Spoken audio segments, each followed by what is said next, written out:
This week on the Converge Pod, we're chatting with konverjdans collaborator JoVonna Parks. You're so cool. Stay right there. I got something to prove. We're here in the park in our beanies and round glasses, looking the same, just hanging out. Absolutely. But this is one of your favorite places to be, as I understand, which is why I wanted to, why am I picking at sticks? But that's why I wanted to bring you here just to chat. But how are you doing? I'm good. Yeah, good. Just, existing. Trying to. Right before I started recording, though, we were talking about the CLYMOVE show, which you premiered a brand new piece in. Do you want to talk about your piece a little bit? Sure. Or we can get into it later. I don't know. I mean, what should I say about it? Anything you want. I don't know. I feel like it's about to come out very academic. I guess, the title of it, seems the most logical place to start. It's called Inner Tides. I originally had something a little bit more wordy and analytical, and then no one was calling it that, I realized. Everyone was sticking with the first part of the title and not remembering that there was more to it. And I was like, all right, if that's what people are going to remember, then that's what the title needs to be. Because if you can't remember the title of something, that's not really great.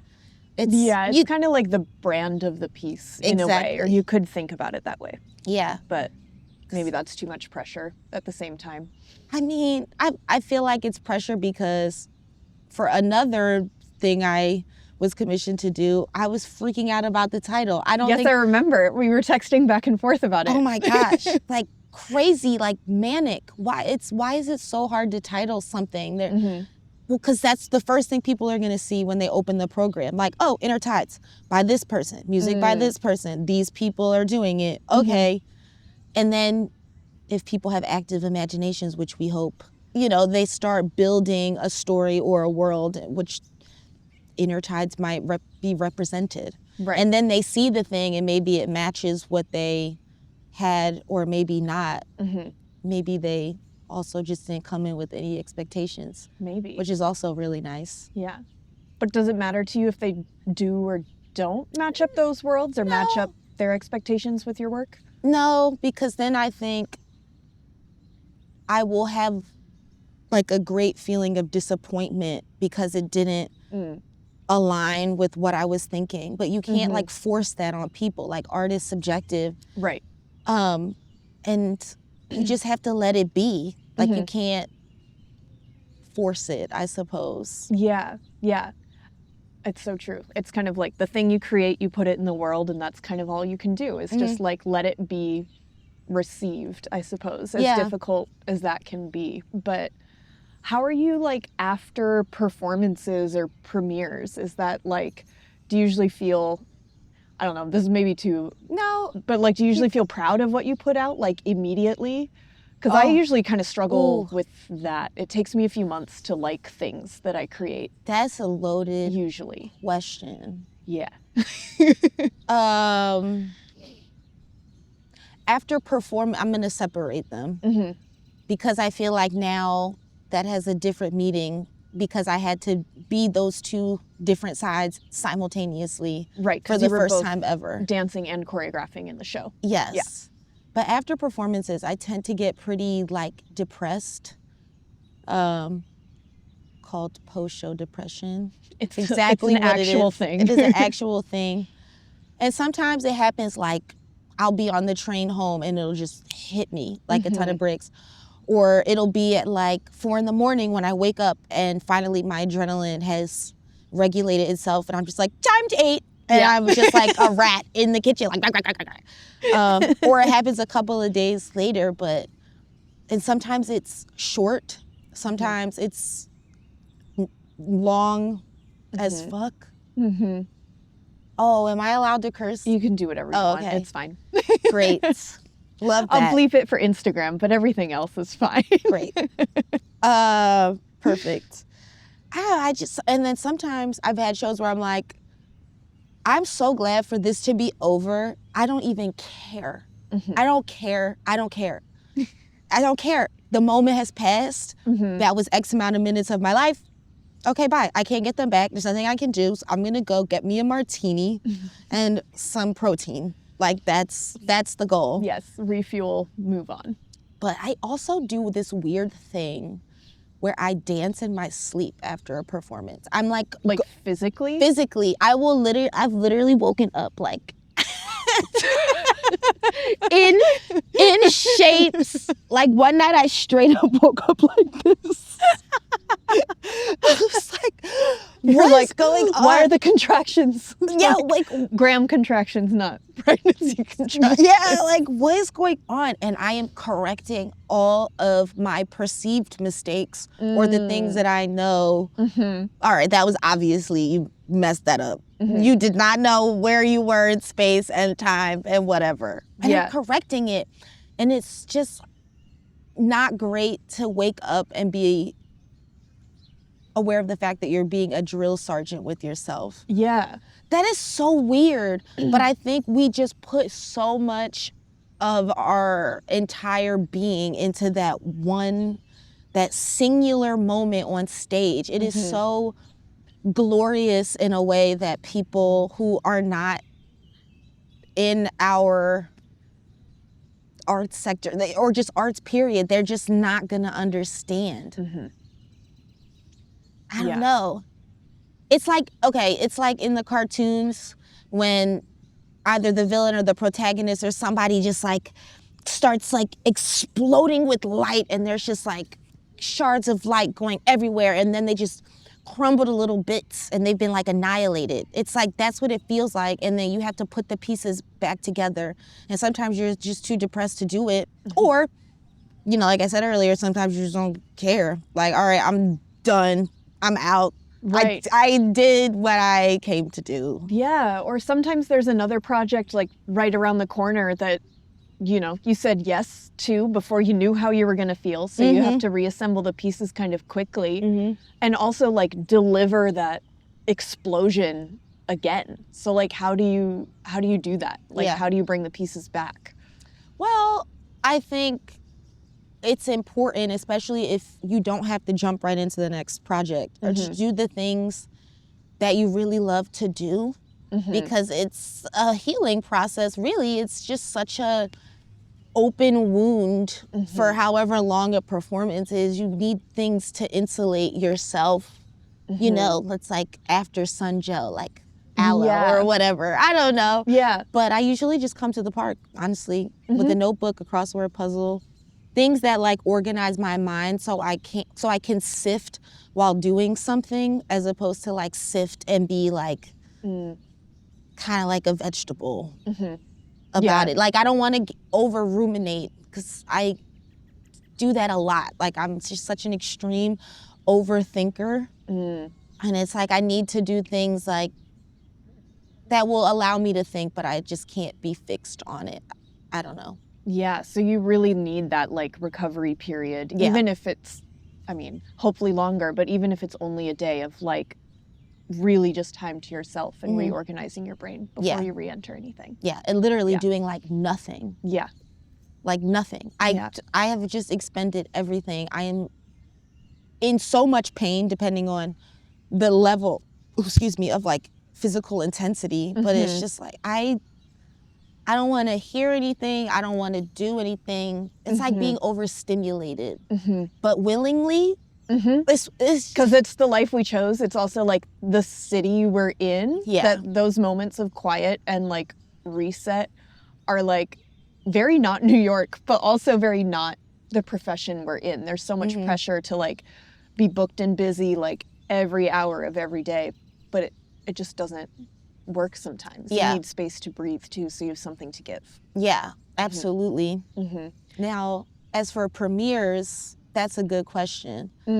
I normally, because most premieres I've had have just been solo works done by me, so I'm usually just like, oh my God, my brain can just like unclench. There's now like oxygen flowing back to my brain. And While you're performing or right after? Right after. I'm just like, oh my gosh, what a relief. Because you have to be the dancer, be the lighting person, you know, whatever. There's so many moving parts, but you can't step out to see it. You just have to trust, even if you don't want to, and you're beating yourself up about it, as the artistic process has us do from time to time. You just have to, like, all right, that's just what it is. Yeah. But I recently watched something I did a year ago, and I'm not gonna lie, I was impressed with myself. Good. I'm not, and I don't say that about a lot of other people, and I definitely don't always say that about myself, but I was like, that was actually pretty solid. Okay, I'm proud of myself, but I was more proud of myself a year later than I was directly after the fact. Now for this CLYMOVE premiere, and for the other premiere I had with Brooklyn Ballet, I think I was proud immediately after. That's great. Especially after the CLYMOVE, because it was just so hard to be together. Yeah. Just as 6 dancers and a director, but also me with my 3 people, my 3 cast members, because I had a lot of like lifts that needed to be seamless in order for it to work and not be a mess. Yeah.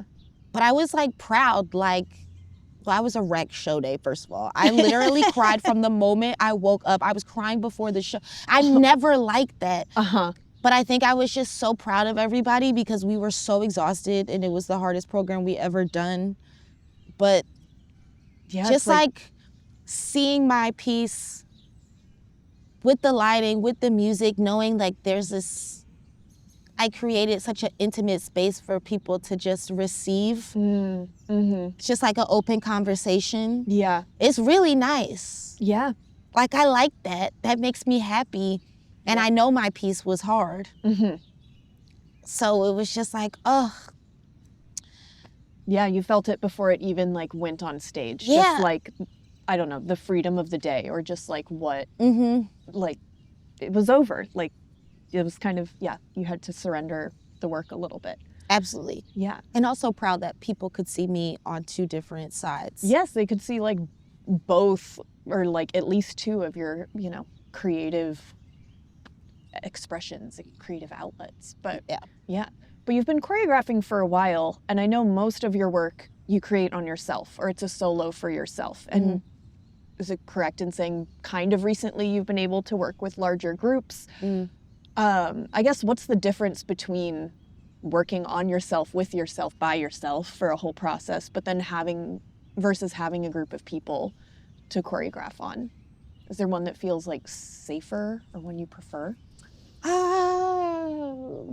Another good question. I think it kind of depends on like the alchemy of who's in the room, but I'm also deeply insecure about being misunderstood, like not communicating properly. So I'm just like, I know this makes sense to me in my head and how I would say it, but that does not mean that if I say that to you or to that person or to that person, that you'll pick up on it. And it's just like, how do I explain myself? You know, like, how do I speak in the most efficient way possible to get the result that I want? With keeping it very chill. Like, I don't like any chaotic energy. I'm like very chill in the studio. But I think too, I guess I've been received really well in working with other dancers. So I think when I feel like I've been received well, even just from the greeting, it still feels like a safe space, as if I were by myself. Yeah. I suppose. So the very first time you I guess the very first time you stepped in the studio to choreograph for yourself, did you have that same hang up of like, am I going to be able to get my ideas across? Even though you're working with your own body, but how did you kind of navigate that in those first few processes? A lot of crying. That's okay, it's honest. I don't think people realize like how much like turmoil and tears kind of exist behind these things we make, you know? I mean, I also was like, what am I even doing? Like, how did I get here? A lot of doubt. a lot of doubt.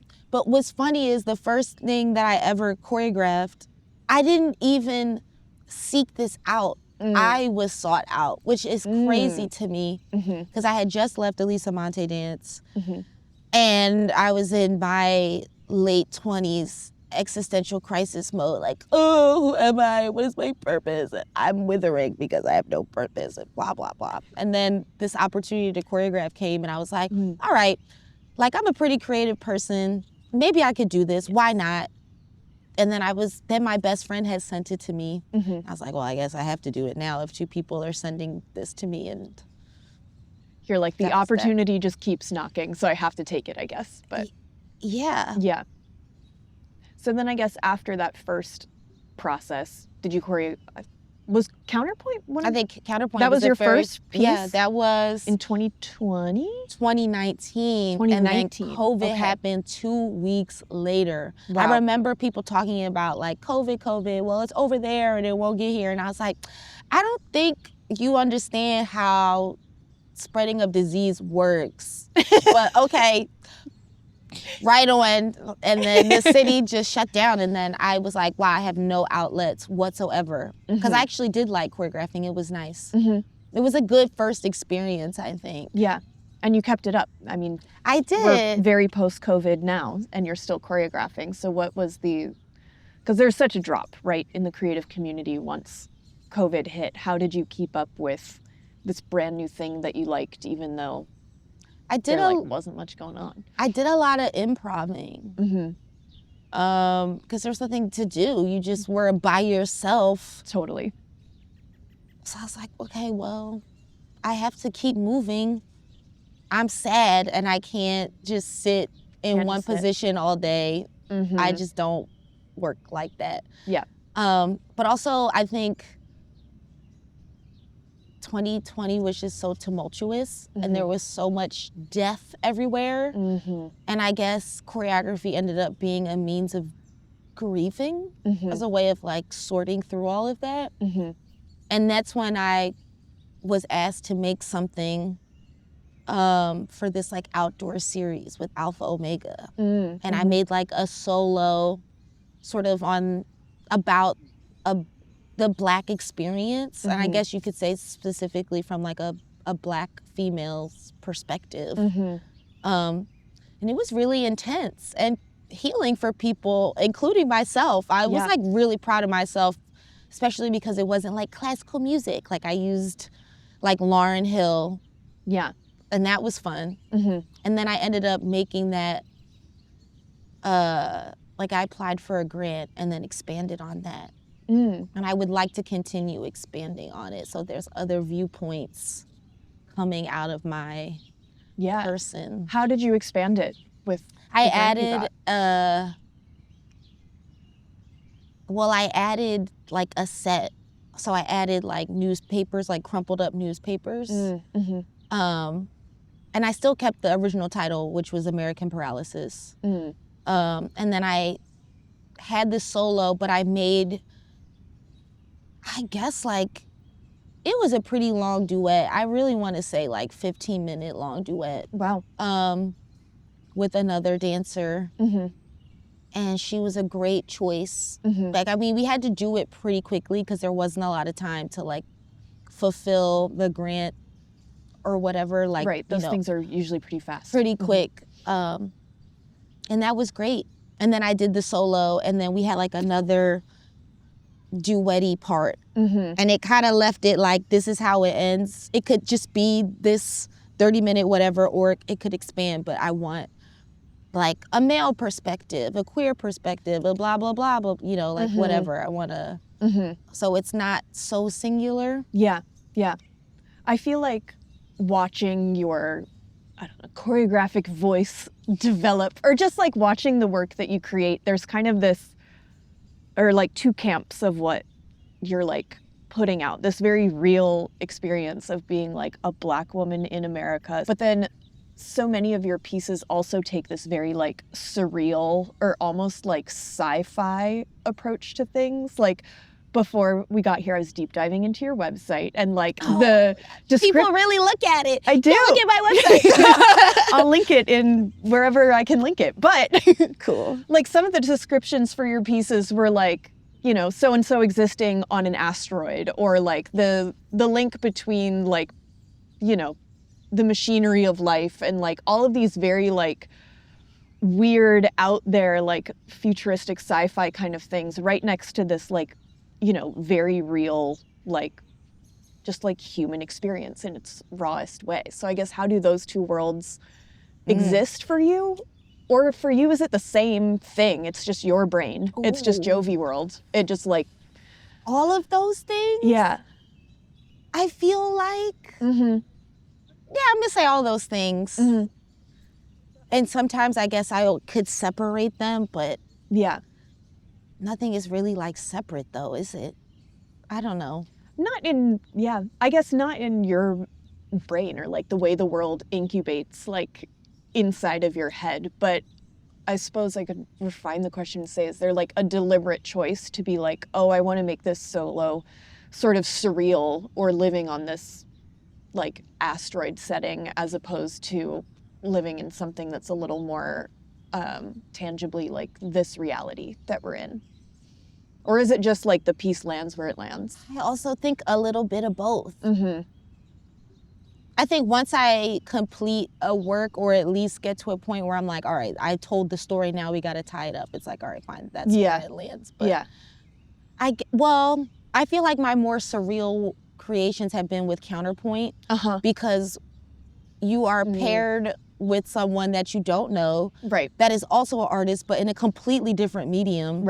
And you have to figure out how to communicate and make your worlds kind of collide and somehow blend. So you kind of have to create some sort of world or story in order for it to work. I suppose. It's just easier, I think, if both people have a story or a world in which they want this creation to exist, then you can. Yeah, it's like a third place for the collaboration to exist. Yeah. And you've worked collaboratively a lot, like maybe even most of your choreography has been in collaboration with a visual artist or whatever it may be. But you also work in collaborations as a dancer. Is there one that you prefer? Do you prefer like molding the world and shaping the world or populating it and existing in it? Well, I could be molding and shaping even though I'm existing in somebody else's world. Very true. That's what very true. That's what dance is. Yeah. But I don't know. I think, wow, you're asking me really good questions. Let the record state, I don't ask myself the right questions, y'all. This not necessarily true, but this is what. But you know, I have a hard time asking myself these questions about choreography because I'm like, it's just art. Like, why do we have to? Yeah. Why do we have to? Why are we picking it apart? It's just too much. We pick everything apart with the this and the that and the list and the label. Like, oh my God, just stop. Yeah, stop. It's there. It's again the surrendering of like I put it out and then there it is. Like whatever. Like I don't even remember. It probably feels different now than it did then, which it should. Because it's ever evolving. Yeah. I don't know. I guess I like them both equally at the moment. Collaborating is so important. One, that's what grant writers or grant people, boards, whatever they're called. I should probably know what they're called. But that's what they look for. But I think when you are in constant collaboration, you realize that everything is in constant collaboration. And it kind of just widens your scope a little bit. Yeah. Like, that's why I like sitting in the park. Everything is in collaboration. Yeah, it's all existing. You have to just pay attention. It's about details. Because if you're in collaboration, everybody is seeing it from a different perspective or catching something that somebody didn't see. Like if you're making it, you're too close to it. But if you ask somebody's opinion, oh, well, I didn't even think about it that way, blah, blah, blah. Yeah. And then, you know, I don't know, it just makes you just expand out in every direction, which is pretty great. Yeah, a widening of the lens. I love that. Yeah. Yeah. Absolutely. I mean, what are eyeballs for? Seeing wide and vast. You know? Absolutely. Yeah. So I guess we learned how choreography came into your life. Oh, wait. I do want to say something. Because I'm thinking about the sci-fi aspect of the question you asked me before. Yeah. But I read a lot of sci-fi. And I think that too also has a big influence. Yeah. And I don't realize that I'm making sci-fi. It's not like I'm trying to fit under a label either. I'm just making something. And then it's moments like this when someone's like, oh, it feels very sci-fi. And I'm like, well, yeah, okay, that kind of makes sense.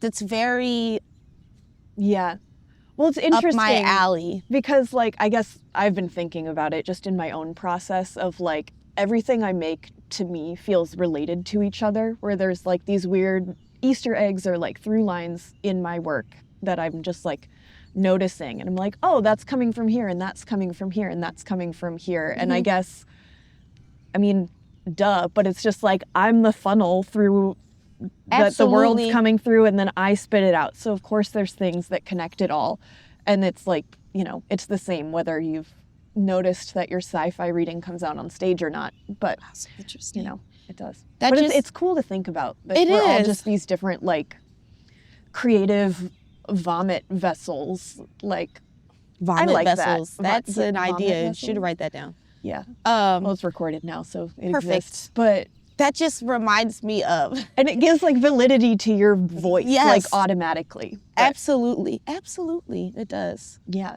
But what you just said about being a vessel, a vomiting vessel more specifically, this reminds me of when I was working with Classical Theater of Harlem. And, like, I grew up doing musical theater, but, like, now I'm like, theater, oh my God. I feel so exposed. I'm like, just rip my skin off, why don't you? And there's a sentence that you say to, like, open your mouth so that you can be more articulate. And it's like a running joke with me and my bestie. But the line is, I am a hollow reed of emotion. I am a hollow reed of emotion. Yeah. And I sometimes say that to myself before I go on stage, and then you will feel like energy just flow through you to be articulate and clear and all this other whatever as you're molding and creating. But just you saying, like, we are a vessel, your thoughts go through a hollow reed of emotion. It's so true. It's so true. But you started in theater? Is that how dance? I started with dancing. I guess you would have to ask my mom, but I was born and didn't shut up, especially if I was, like, very comfortable. Like, I'm a very shy person. Like, I'm not competitive in any way, but I just love to express myself. And my mom was like, all right, so she clearly needs to go to dance because this is what it is. And then when I was 8, I went to a new studio because I wanted to take modern, didn't even know what it was, but I was like, yeah, let's just dance barefoot. Yeah. Speaks to who I am now as we sit in the park when I walk around barefoot in the park. But then there was musical theater, and then, like, my friends who I had become very close with through this new school were all doing it, and I was like, well, I guess I should do it too. Like, I was the only child at the time, so I was like, what am I gonna do, just sit at home by myself? I mean, that's fun, but my friends are here and it's cool. Right. So I auditioned for musical theater, and I did that from, like, age 8 to maybe, like, 13, 14. Oh, wow. Yeah. That's longer than I thought. It was fun. I love it. It was just great. Yeah. Just, like, you get to be somebody else in another way that isn't dancing, and that's, like, cool. And you can put on a costume and it, like, makes you feel a certain way, or it's just, I don't know, it was fun. And some of the best moments of my growing up to, like, shape me as a human being. Yeah. But also those things have come in handy, like choreographing for, like, kids shows and just teaching them, like, basic things, like, don't have your back to the audience, you have to project out. Yeah. Like, I don't know, it's just fun. Yeah. Like, I could put together a musical theater show if I really needed to. Don't tell me that, I'll make it happen. Well, I have an idea. Oh, I can't say on the camera because then people are gonna... I'll cut it out. Well, I wanna make... So that is what I wanna do. I love that. Yeah. Absolutely. I don't know, I kinda wanna make a dance film. Do it. But I guess from your theater background and musical theater days, eventually you ended up at Fordham BFA program. What was the kind of like interim between those two places? I just wanted to become a ballerina for real. Yeah. So I stopped taking tap and musical theater so I could be on point like 6 or 7 times a week. Which I loved, but I am not a ballerina, and I'm okay with that. Well, you know, sometimes a dream deferred, but whatever. But yeah, it was also in that I was deciding if I wanted to go to medical school. Oh, wow. I didn't know that at all. Oh yeah, I wanted to be a lot of things, but by the time I was like 12, 13, 14, 15, I was like, oh, maybe I could become a pediatrician or go into physical therapy. Because I was in and out of PT because torn ligaments in knees and sprained my ankles a bunch of times and just a pinched nerve in my cervical spine that made like the left side of my body like completely numb. That was fun. But I decided to just dance. That's just what I've always wanted. Yeah. I have funneled all my energy into this from age 4 until 17. Oh, I am doing the thing. Yes. I'm gonna do it. Yeah. And then I arrived at Ailey Fordham scared, like a Bambi, if you will. And it was one of the hardest things I've ever done in my entire life. But I am actually very glad that I did go to college. I think, you know, college is not for everybody. It's not, doesn't necessarily, it just may not align with your life plan, like whatever. But I definitely needed the refinement before really doing the thing. I think it's important because you're still like a teenager, for real. You're not a real adult until you're like 25. Right. You think you are, but then you look back and you're like, oh, there's so much left. Oh my God. I was so dumb. Dumb. I was too. And just the way I took things so personal and so serious. Like, I can't even remember half that stuff. Yeah. It doesn't even matter. Yeah. Is that what brought you to New York? Is that when you moved to? Yes. Yeah. I had been in and out for the Dance Theater of Harlem summer intensives, like the 2 years prior. And you grew up in Philly, so it's close. It's close. Yeah. But really, if you want the honest answer of why I ended up in New York, it's Sesame Street. Really? Straight up. I'm telling you right now. I was like, Mom, I'm gonna go to New York. She's like, hun, that is the Philadelphia skyline. I was like, no, it's not, Mom. It's New York, and that's where I'm going. Because you've got to get to Sesame Street. I have to go. Look at this. And they speak Spanish. This is fantastic. I'm learning so many things. Hello? I don't know.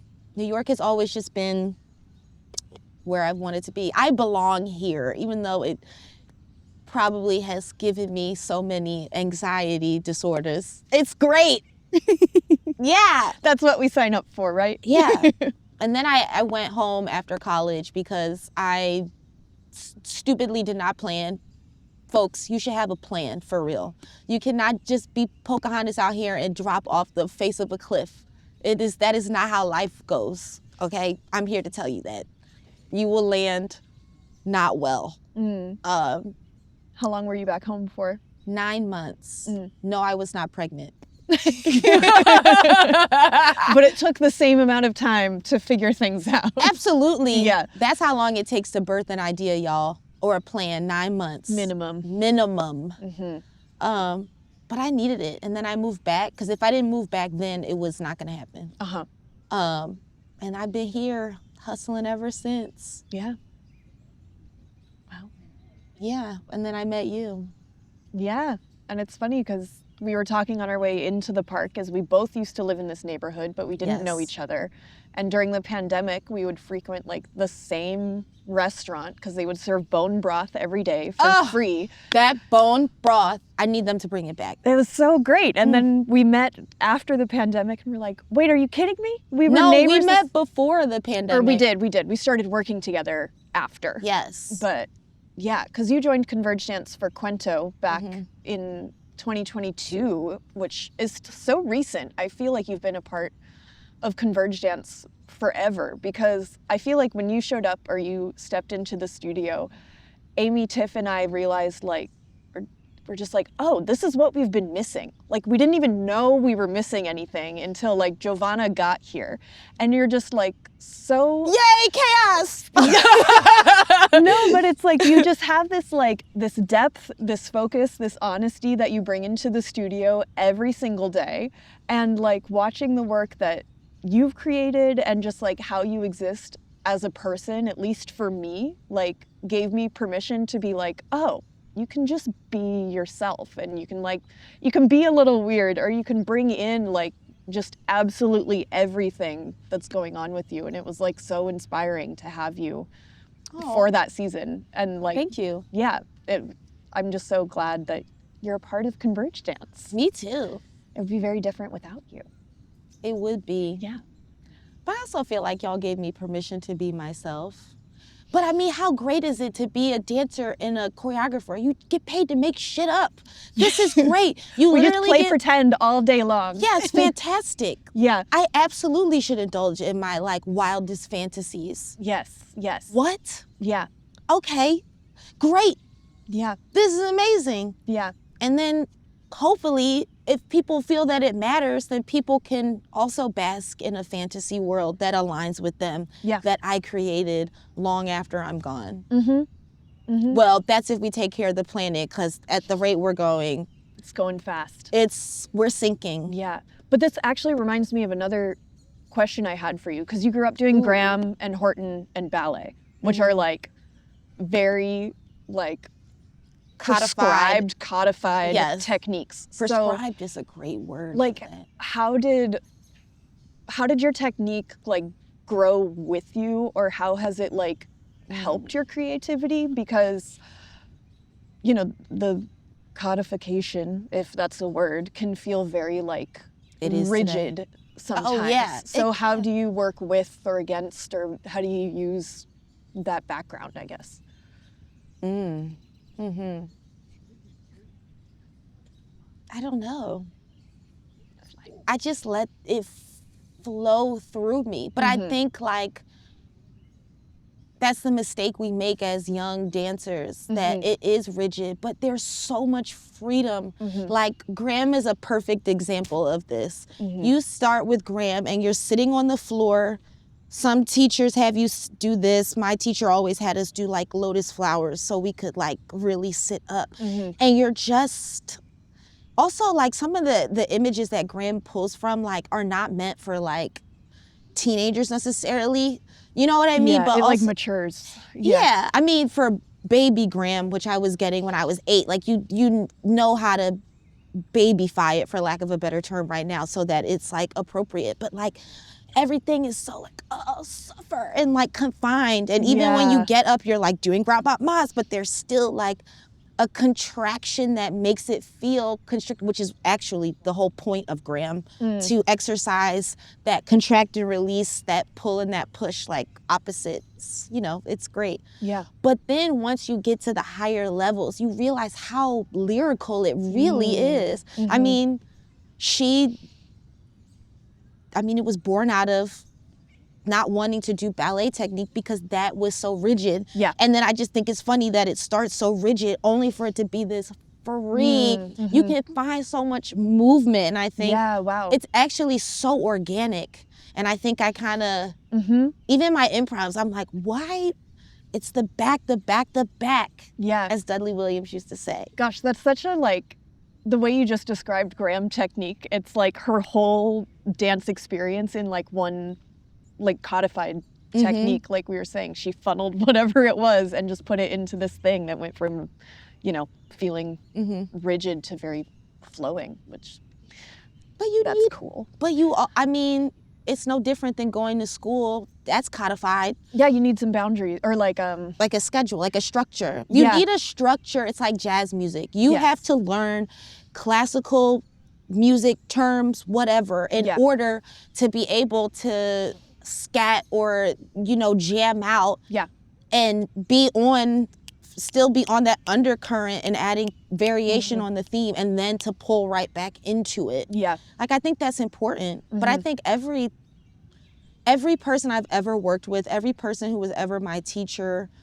technique I experienced influences me in some way. And I feel like I will always kind of tip my hat to that in some way, which is important to me. I think I'm not like a one for like idols except for Rihanna and my mom. Well, but she's like, the exception. They both are. Yeah. Wonderful so, women. But I'm not like fixed to any one way of thinking. Like I want everything and everyone to influence me. Yeah. And then I feel like multiple people from multiple backgrounds or whatever can also relate because you've given them multiple tethers to play on. I guess it's like an interactive experience, I suppose. All that to say. Yeah, I love that. So I guess this leads to a few of my last questions here, but what does converge mean to you? Oh, that's so special. It's special, yeah, I guess. I'm so glad that I checked my email in a timely fashion, whatever day that was in March. And y'all were like, dance with me. And I was like, okay. And I didn't even really know what to expect. I just rolled up in there like whatever. And then it's been so amazing. I don't know. You all really just kind of give people the space to be themselves as like a human, but also as an artist, which is really nice. But I think you all can do that so well because you all hold each other so well. And know, I don't know, you just know how to make space for each other. And so it makes it easy for you all to make space for other people, which is important. I don't think people realize how important that is, but it is. But yeah, it's just so special. I'm so grateful for it. We're grateful for you. There's also something to be said for female friends as an adult. It's good to have. I don't know. Like, I guess a fresh... like wave of friendship at this point in adulthood. Yeah. But I think, too, that was what was great about COVID. We all realized we needed a refreshing at some point. And you had to seek it or it came to you. Yeah. And you were... I don't know. It was a welcome refresher, that's for sure. So, thanks. You're welcome. We're glad to have you. I'm glad to be there. You're so blue. Stay right there.